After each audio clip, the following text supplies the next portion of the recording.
And then YouTube was like, hey, you can make money. Instagram, hey, you can make money. Facebook, hey, you can make money. So it wasn't that their desire was to get rich quick. It was because they had a strong desire to create.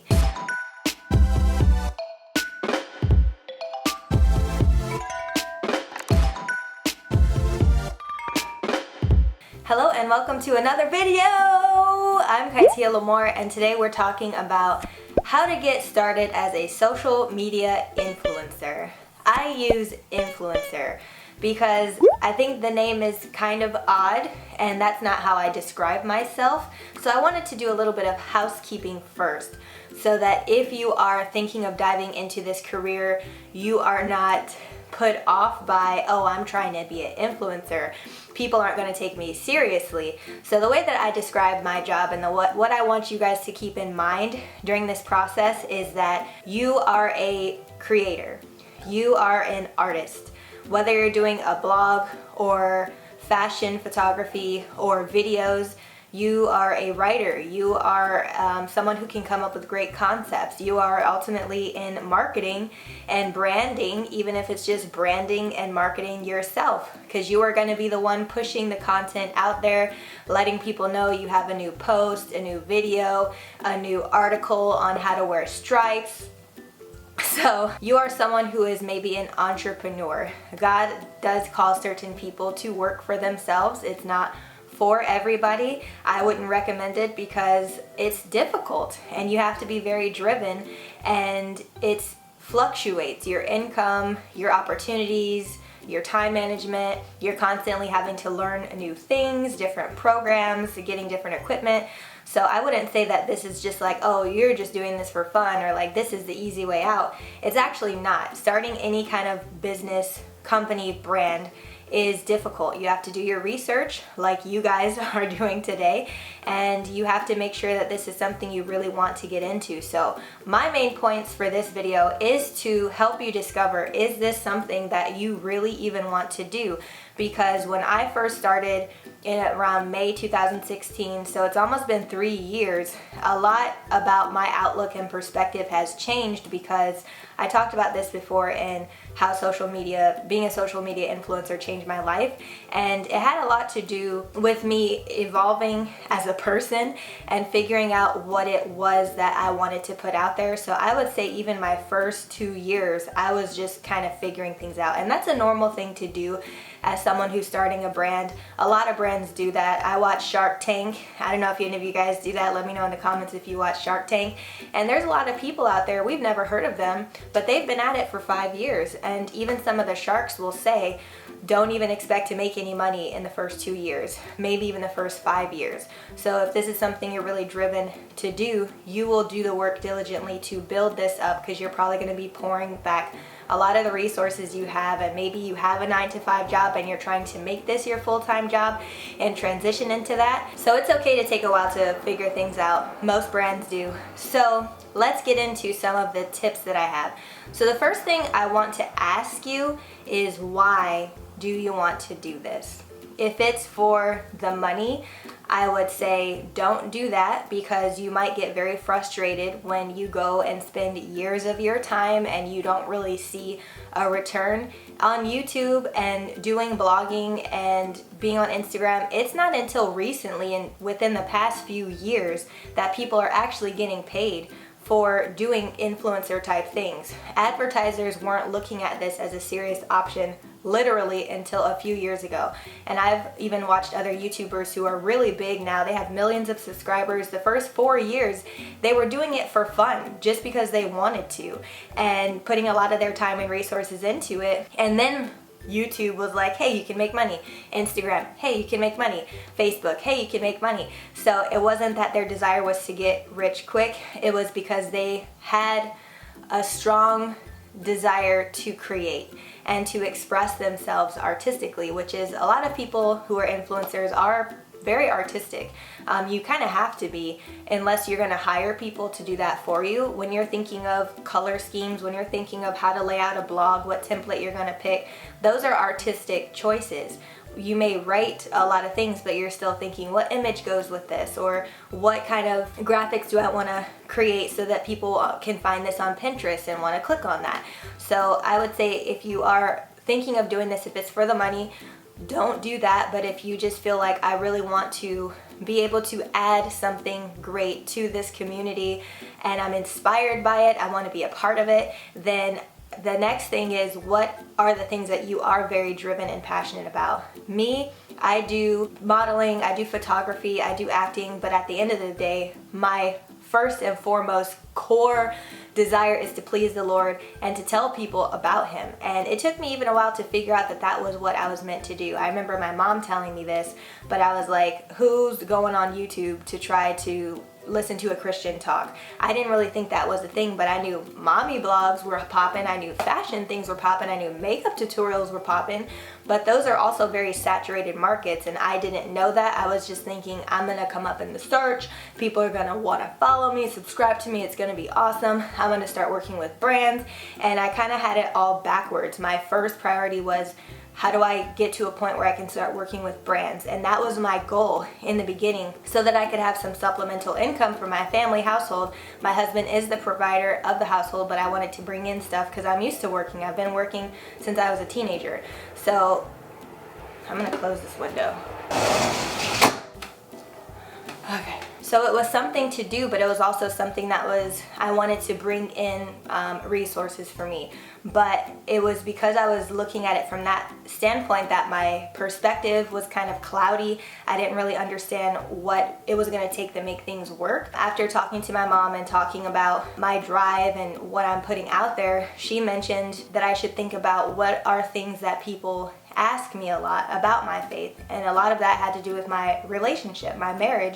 So putting things out there like how I knew my husband was the one, and then putting things out there how to keep God at the center of your relationship, and there's just a lot of things I've done in that aspect. And even just as a believer, people have asked me, how do you know God's will for your life? How do you know your purpose? Do we all have a purpose? And so even just basic things about how to pray became topics that God put on my heart, and that's what I mainly do, is share the gospel. But I also, as you know, do vlogging. I still include my child, and I do a bunch of cute little videos with her. I talk about my love story with my husband. So it's basically my life, the things that people ask me about, the things that are important to me, that's what I put out there. And so what is it that really drives you? Is it writing about God? Is it talking about fashion trends? Is it going over red carpet looks? Is it dancing? Is it doing cover songs? What is it that people come to you and talk to you about? Do you give a lot of advice? Maybe you can give advice on your blog or on your YouTube channel. Or maybe they ask you, like, how do you dance so well? How do you sing so well? Did you get vocal lessons? Can you give me vocal lessons? How did you learn how to dress yourself? How did you learn how to sew? So think about those things, and because mostly what people come to you for, that's some of your greatest gifts to offer. So start off with those basic things, because you may be super into video games and you're like, I'm gonna be a gamer, but nobody in your family ever asked you, oh, help me play this game. I wanna watch you play this game. They're like, I really would like to know how you learn to draw. How can you teach me the basics of that? So it's something to really consider that'll help you to kind of narrow down your options and make it a smaller pool to see what works. And part of that is seeing what works, because after a while you may think, oh, I thought that this topic I talk about, or I write about, or I post on Instagram would be the things that people comment on and there's a lot of engagement, but it's these other topics I didn't think about. So the things that people are drawn to, I would say even focus on that even more, because that is a major gift that you're giving them. It's obviously very valuable to them.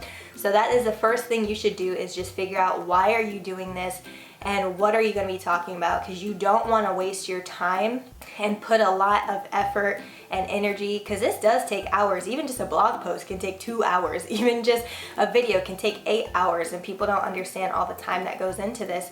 So what I'm trying to help you do is cut down on the amount of time you may spend on videos or content that is not really what people need or want or are drawn to, so that you can figure out how you're giving back. And also, don't think of it as, I need to grow my following, I need to get to this number, this is my goal. Your influence pool may be 100 people. It could be 100,000 people. It could be 100 million people. Only God knows where that's going to grow to, but your focus should just be on doing the things that you do and doing them diligently. And for me, speaking from a Christian perspective, for what I know, because I talk about God a lot on my channel, I ask him and I pray about what is it that you want me to put out there. And that's how I know my topics. And I have a whole bunch of lists from you guys that you guys say, oh, can you talk about this? Can you talk about this? And I'll put it in my notes. I have a bunch of ideas and notes. I'm literally never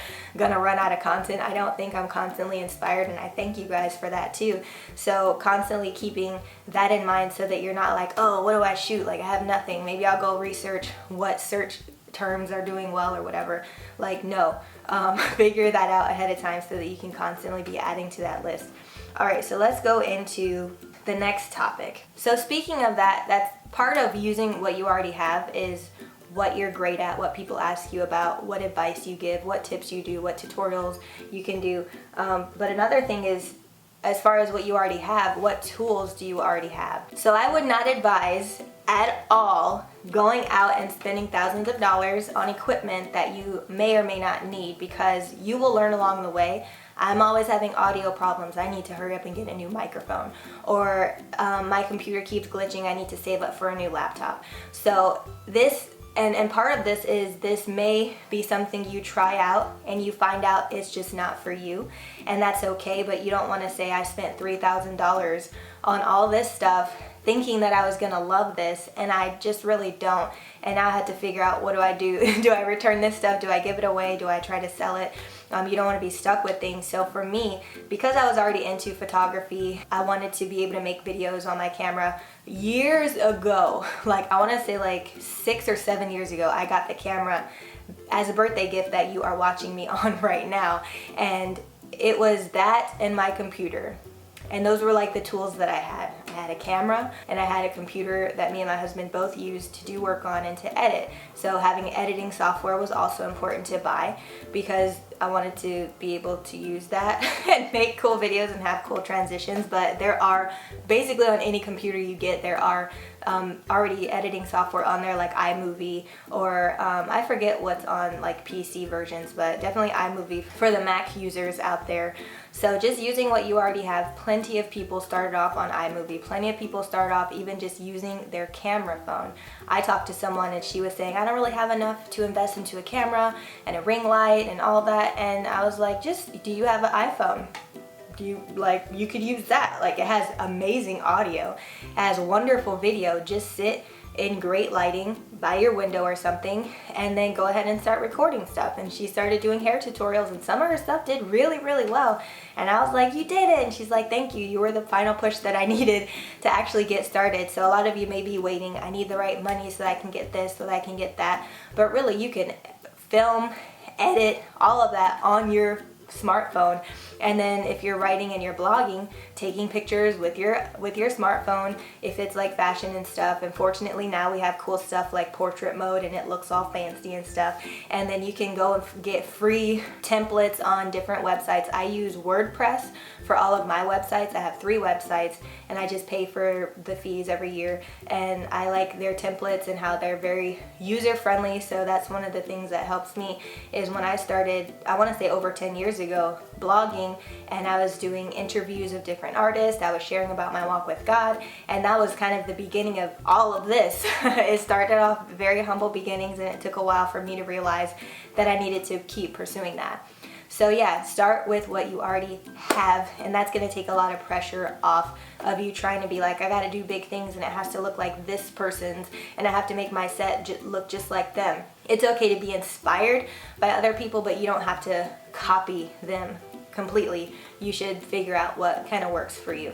So let's go on to the next thing. And the next thing that I would say that is crucial, and I tell this to everyone, is figure out your schedule before you even start writing, taking photos, filming anything. What I did was, because I was still a stay-at-home mom, work-from-home mom, and my husband majority of the time worked from home, is I think I had like started out with 1 day a week where I would blog or film something or edit some photos or whatever, so that I could start kind of backlogging content, like, oh, I have this archive of like all these vlogs or all these videos. But I knew that, okay son, bye, I guess. Is it gonna come back? Maybe it'll come back. Okay, so then I already knew before I even put up my first video, I was going to be posting on YouTube once a week, and then on my other websites, I wanted to start blogging and putting up content on l'amourinChrist.com and featuring different Christians and doing fashion inspiration blog posts and stuff. So I had a system, and even that, I don't still follow it to this day. I've had to evolve and be like, I can't manage all of that because it started to grow. But even with YouTube, that's been my most consistent thing, is putting up videos every single Sunday. And then there was a time where just life got in the way and I just needed to take time and pause, and I had to work on some different projects. But consistently since, in the beginning, very consistent the first year, and then last year, 2018, I was like, okay, let me get back on this and do once a week. And then it started to be twice a week. That was only a few months ago that I started adding Wednesdays to it. But even with that, I knew how much I was capable of, and I made a schedule. Me and my husband worked it out where now I work on Tuesdays and Thursdays, he works Monday, Wednesday, Friday, Sundays is if we need to catch up with things, but for the majority of the time our schedule sticks like that, and I know how much I can put into my time. So if you know that you only have 1 hour per day every day after work or right before you go to bed, be honest with yourself. How much content are you going to be able to put out there? And I've talked to so many people about this, and they're like, yeah, like totally. And then after their first or second video, they're just like, yeah, I don't have time, or I can't keep up, or I don't know what to do, what content to post. And I'm like, that's why you need to think about it ahead of time. I'll write down a bunch of topics that you can do, figure out how to incorporate it with your everyday schedule, be honest with yourself. If you can only do one post a month, then you can only do one post a month, but at least you're getting started and being consistent, and then you can start adding more onto that. So I would definitely say schedule things out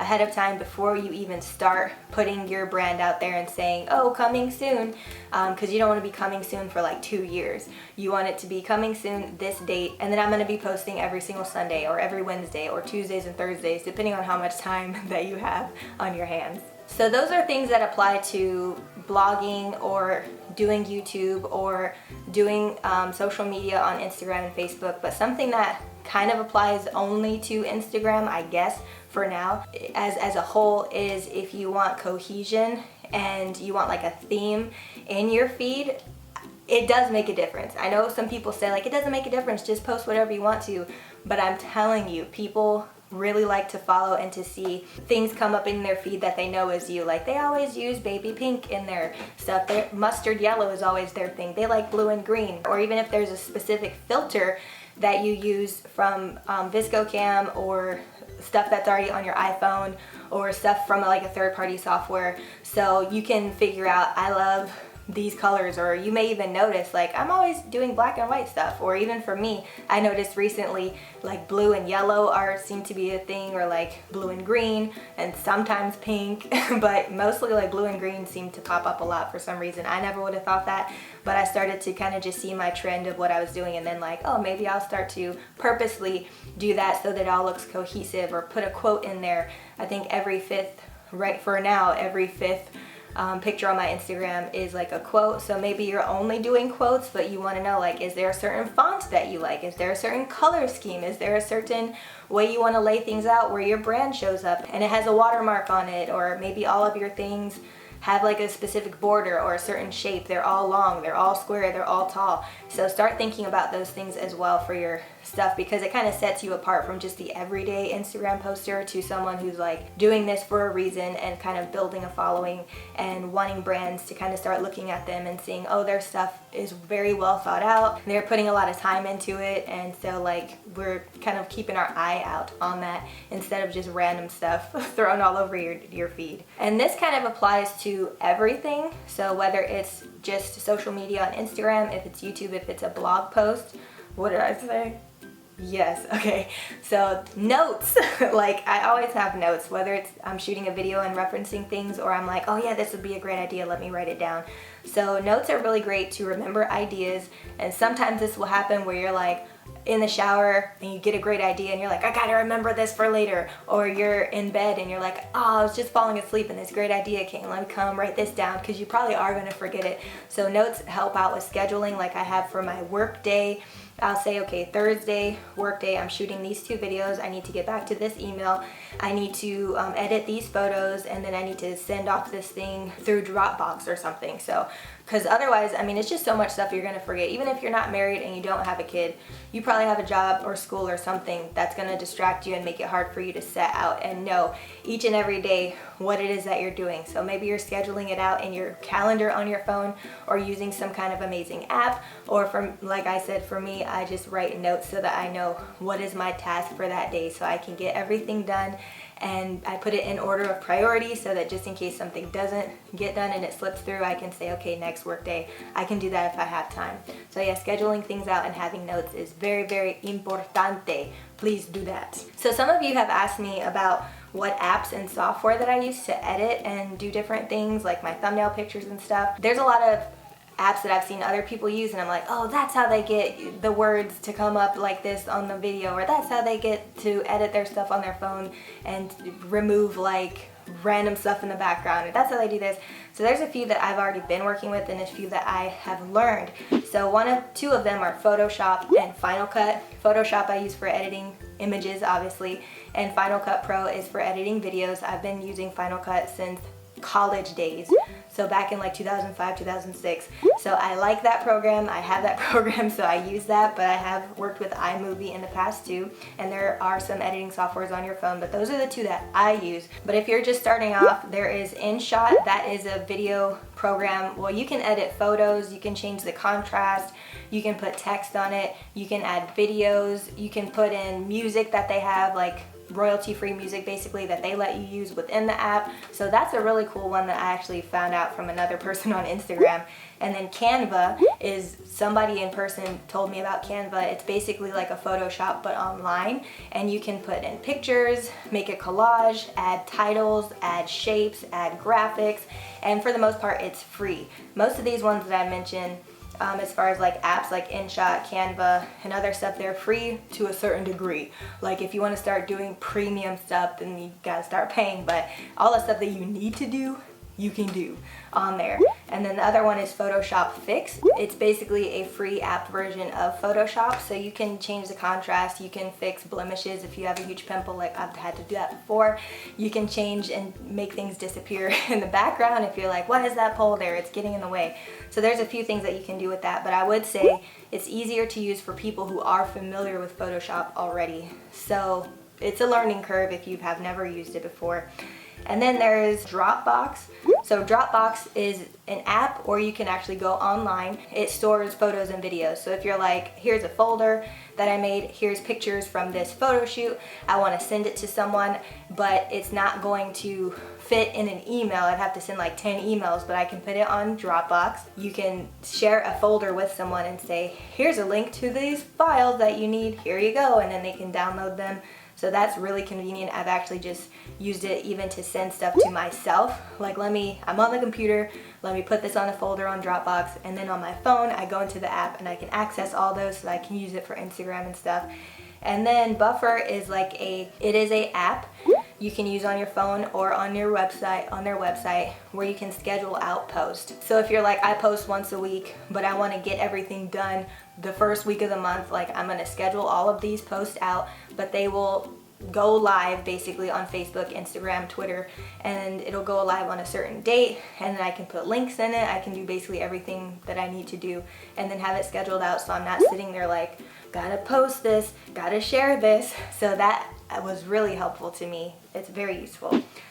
And speaking of like things like Photoshop or Canva and making thumbnails and titles and stuff, one thing I will say that made a big difference for me and what I've shown other people is that when you're on YouTube, sometimes you think that coming up with a clever title and image that people have to kind of guess what it is, oh, they'll be intrigued and they'll want to click on it because it's like clickbait or whatever. But what I've seen work, and what I've actually kind of watched interviews of people who actually work at YouTube and they know the analytics, they say what makes people click on a video is the thumbnail picture and the title of the video. So it needs to describe exactly what's in the video. One of my other videos that's how to be an influencer, it's like, it's me and a camera. It's like, I'm an influencer. Like, it kind of describes exactly what I'm doing. And the title is, This Is How It Changed My Life. So like coming up with things that say exactly what you need it to say, that look like exactly what it is. People aren't going to be tricked. They're not going to feel like, I never know what you're going to talk about because you're so vague.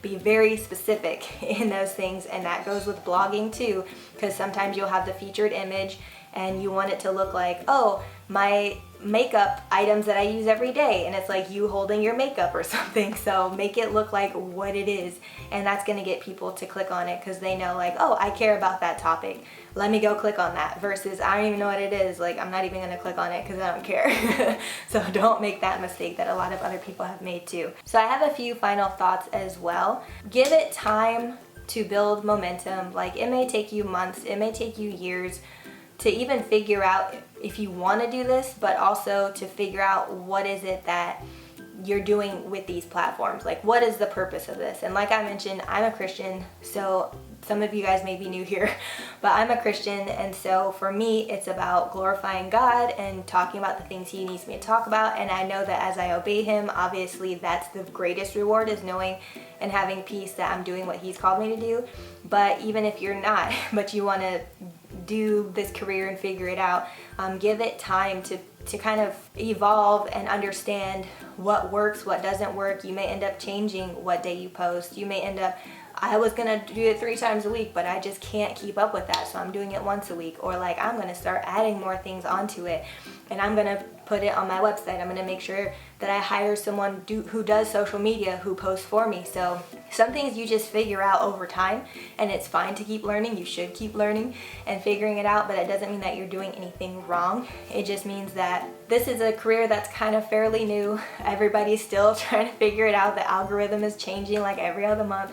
So just don't give up on that. One day everything could just change. You could be going from like, I have 20 people following me, and then this one image or this one blog post or whatever went viral, and then now I have more people who are becoming a part of my audience that I can start talking to more. Like, so it's okay if it's 10 people or if it's 10,000.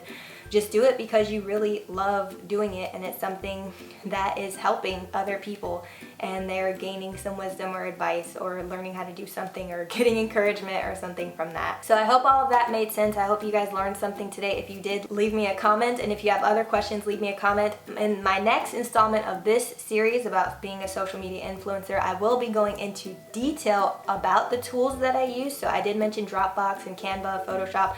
So I am going to be talking about my lenses, my microphone, my actual camera body, my tripod, my ring light, my setup, and going into how I actually use that so that you guys can kind of figure out if these are things that could help you, or if you're like, I never knew that's what it looked like behind the scenes or anything like that. So that'll be coming up probably in a few weeks. So stay tuned for that. But in the meantime, I am still going to be here every Wednesday talking about things like this and just my life in general. And on Sundays, I do more content focused on the Lord and glorifying Him and what He's done in my life. So Wednesdays and Sundays, I'll be here. And if you want to be notified when I do upload, make sure you subscribe and make sure you click on that notification bell so that you don't miss a beat. All right, let's keep talking in my next video. Bye.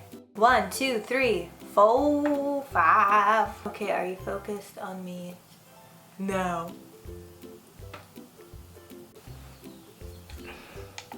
Alrighty, tidy. Can you see this? Nope. Aha. Gee. Get out of here, airplanes and stuff. Maybe I should close the window. Ready to rock!